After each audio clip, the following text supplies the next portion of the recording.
welcome to That Guy Next Door's Movie Show. I'm Will. And I'm Eric. This Halloween episode, we wanted to share one of our favorite horror movie villains, Freddy Krueger. Now, we're not watching A Nightmare on Elm Street. You've seen it, I've seen it, that creepy kid down the street with the dead eyes has even caught it on cable. We're talking about Nightmare on Elm Street 2, Freddy's Revenge. Did you leave the TV on upstairs? There's not a TV upstairs.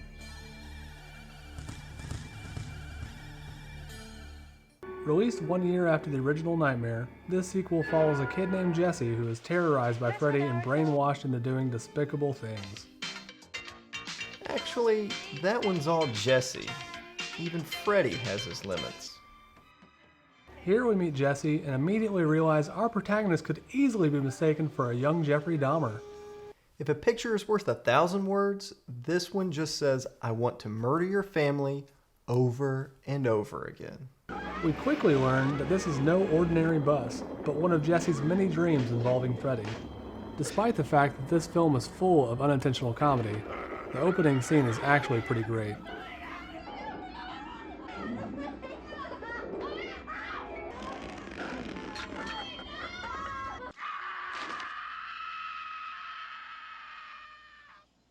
Normally, we'd point out how odd it is that Jesse's family is totally cool with him screaming bloody murder as he wakes up each morning.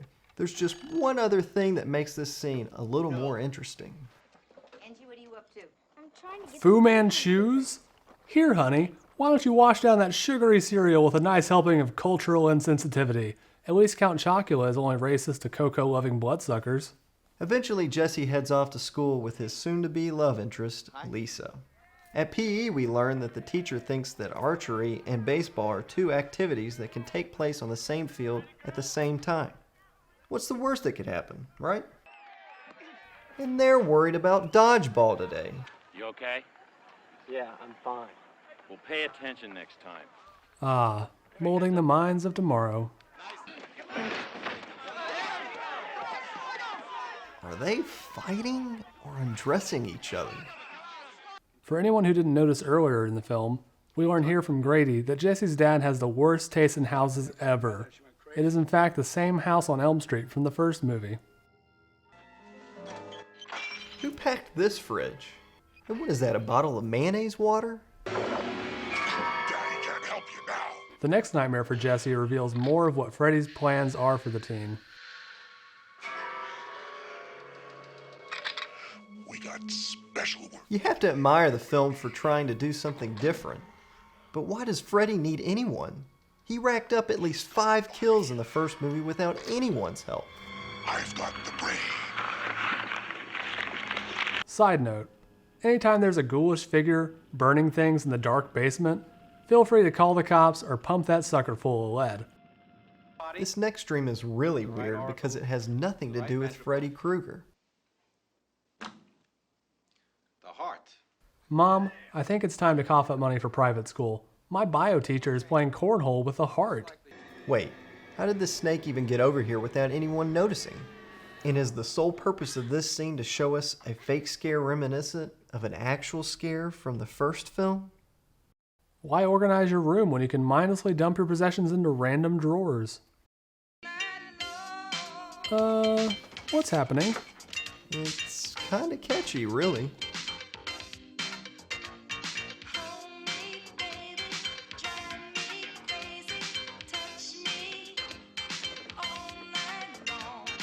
Nope, no thank you. No! Let's no! watch the movie. Hey!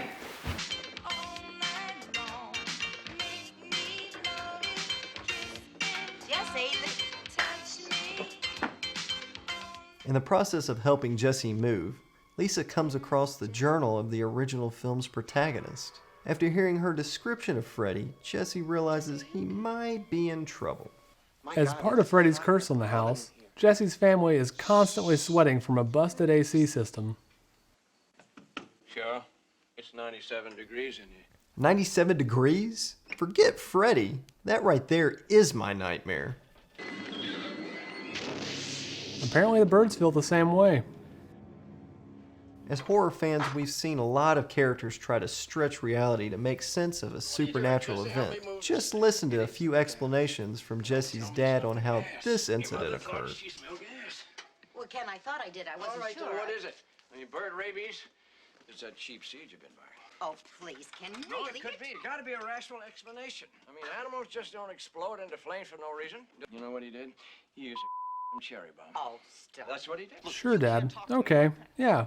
Why don't you just go lie down for a while? You know, think things over. Unable to sleep one night, Jesse walks to the local gay bar to calm himself. Why? Because that makes sense to someone in Hollywood. To make the scene even stranger, Jesse's PE teacher shows up and takes him to school so he can run a few laps. Freddy's not a big fan of this absurd writing, so he decides to kill the man with Kool-Aid and a couple of fingernail scratches. Jesse's father maintains that there's nothing wrong with their house in spite of the fact that their AC was installed by Lucifer, their pets are self-combusting, and small appliances are randomly catching fire for no reason at all. Sounds plausible. Since someone in the film has to move the plot forward, Lisa plays Nancy Drew and shares the backstory of Freddy with Jesse. In an effort to keep Lisa safe from the homicidal urges Freddy's been feeding him, Jesse decides to spend the night at Grady's. One thing Jesse is not safe from at Grady's house: totally rad wallpaper.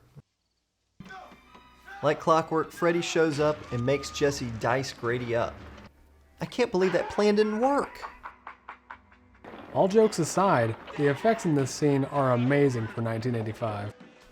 Still not understanding how possession works, Jesse races back over to Lisa's party so he can endanger more lives. That explains it. Freddy's been an X-Men this whole time. Let me get this straight. Freddy goes through all the trouble of teleporting out into the party, and the first thing he murders is table arrangements? Gotta love this guy here. There's a teleporting murderer behind me, but this gate is just too darn hot to climb. Keeping up with the theme of mutant powers, because you know, she would know exactly where to go, Lisa races over to the factory to confront Freddy and free Jesse. Phew. I'm really glad you took care of that life-threatening injury. There's a guy running around in people's dreams with knives on his hands, but that flesh wound is really dangerous.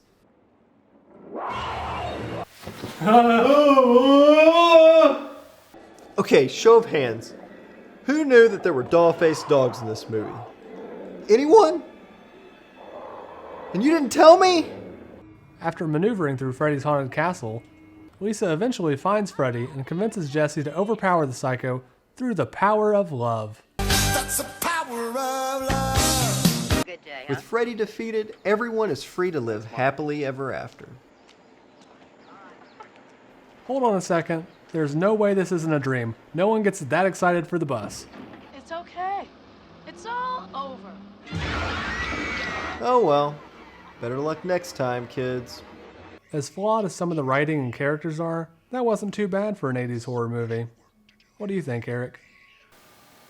Eric?